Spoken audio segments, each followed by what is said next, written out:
When you think of a fantasy fighter or a medieval knight, you are probably thinking about swords. The sword is an iconic weapon, and GURPS has many categories of swords. Today I would like to talk about the largest melee weapon category, broadsword, and also short swords. Broadsword is an average difficulty skill that has many defaults: force sword -4, rapier -4, saber -4, short sword -2, and two-handed sword -4. Short sword is another average difficulty skill, but it has even more defaults. I guess I should also mention the force sword skill, that deals with various energy blades. There's no such weapons in GURPS low-tech, but the skill still might be useful if you have a magical energy weapon. If you look at the weapon table, you can see that the first broadswords appear at TL 0, but they aren't real swords. Jaw and light club are crushing weapons that are just wielded like swords. Makoahuitl is an obsidian-edged club that has some special rules.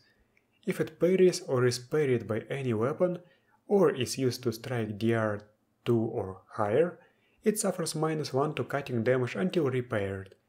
In addition, on any successful attack or a successful parry against an armed attack, roll 1d. On 1 or 2, the edge breaks, reducing the Makoahuitl to a club that does the swing +1 crushing damage. Fortunately, the weapon has two edges. The user can reverse it as a free action and use the other side until it too breaks. I like these obsidian weapons. There is also the Tebudje that isn't on the table but is in the text. On TL1 we have the Kopesh that can also be used with the Axe Mace skill. And only on TL2 we get some actual swords, then even more of them on TL3 and 4. Damage-wise, broadswords are very versatile. You can deal crushing, cutting and impaling damage, and get access to both swinging and thrusting attacks. Damage bonuses are okay, but nothing extraordinary. The Pata is a special case. It deals thrust +3 impaling, and that's nothing to sneeze at.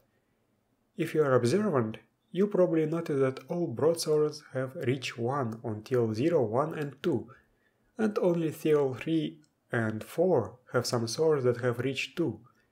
No broadsword can be used properly at reach C. That's a downside that can seriously hamper the swordsman in certain situations. Most broadswords are balanced, but some of them have unbalanced parry.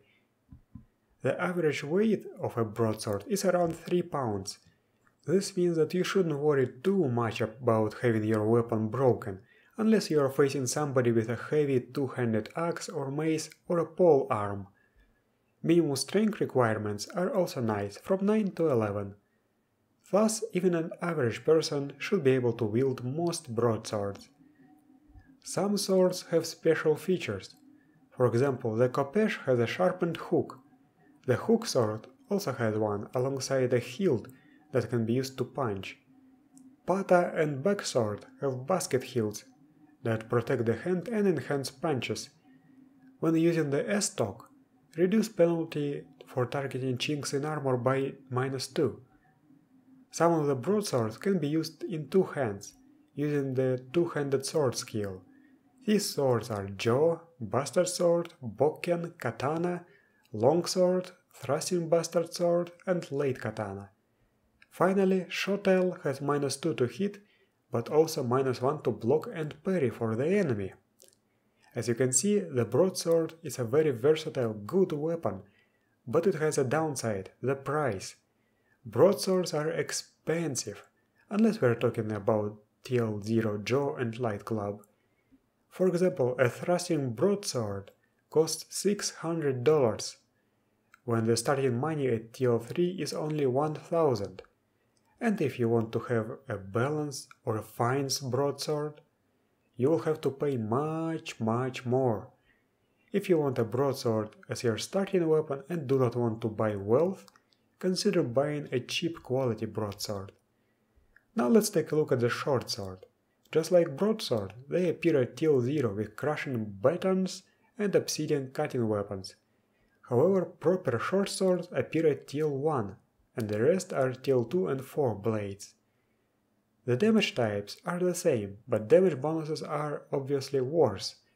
Reach is almost always 1 yard, but some short swords can be used in close combat, which is a nice bonus.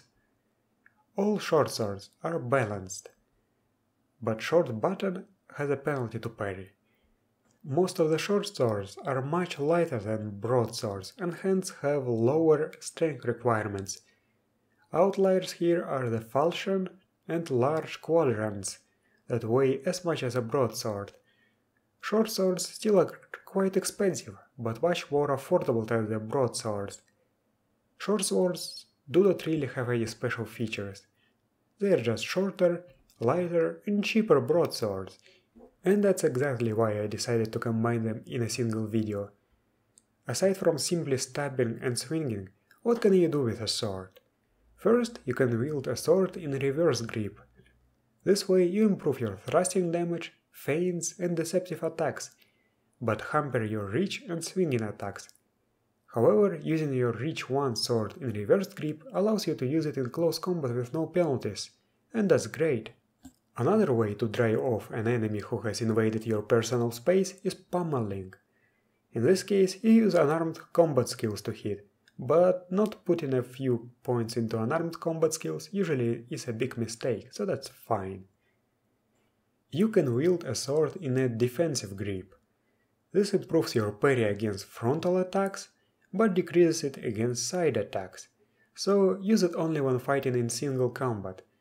If you are using a one-handed sword, you get a penalty to hit but a bonus to damage.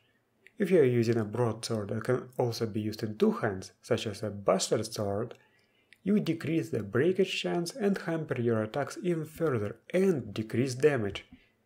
But that's not all. Swords have some exclusive rules.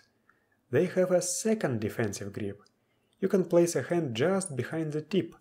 This works the same as a normal defensive grip, but your reach drops to C, which can be good, and damage becomes thrust impaling or thrust crushing, if blunt.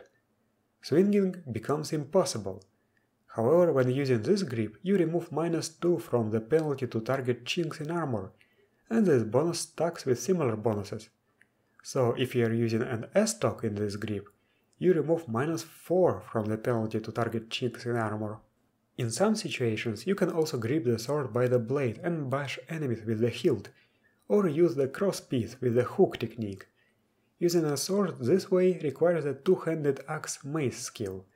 The book doesn't actually say what damage using a sword this way does, and if you are taking any penalty to hit. I suggest treating it as an improvised club or mace. Apply -2 to hit, and determine the damage by finding a mace of a similar weight on the weapon table. You would probably need some DR on your hands to perform this trick, but you can do it with bare hands. Would it do any damage to your hands? It probably would. I would treat it as thrust -3 cutting or something like that. You can use a sword to grapple with the armed grapple technique. If you use the choke technique, then your choking damage becomes cutting. And you should remember that cutting damage has an increased wounding multiplier when hitting the neck.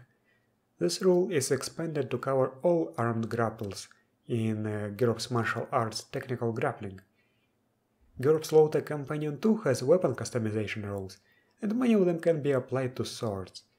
You can make any swords more cutty and less stabby by applying the falchion option. The armor piercer optional rule allows making any impaling weapon an armor piercing ones, but you have to remove the S-stock from the weapon table. You can add a hook, disarming prongs, or attach a kusari to the handle. The hilt can be removed or improved. Finally, if you're playing in a cinematic game, you can introduce a new skill, thrown weapon, sword, and the throwable sword modification.